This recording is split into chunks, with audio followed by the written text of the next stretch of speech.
इच्छा विचक्षणस्य प्रणतपारिजातस्य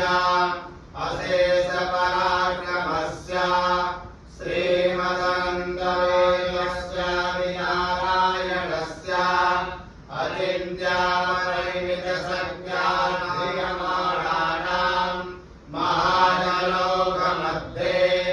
परिभ्रमणाम् अनेककोटिब्रह्माण्डानामेकधने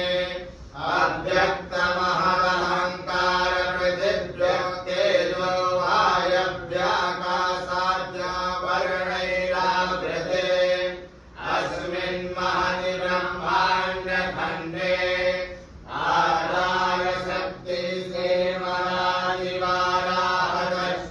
आधारशक्तिश्रीमदादिवाराहदष्टाङ्गयाधिते पूर्वान्नदसगा वासुके तक्षका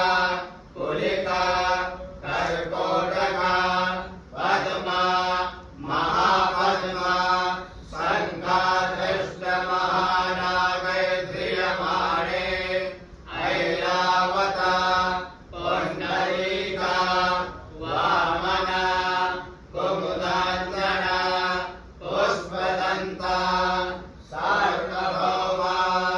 सुप्रतीकाष्टदिग्गजो परिप्रतिष्ठितानां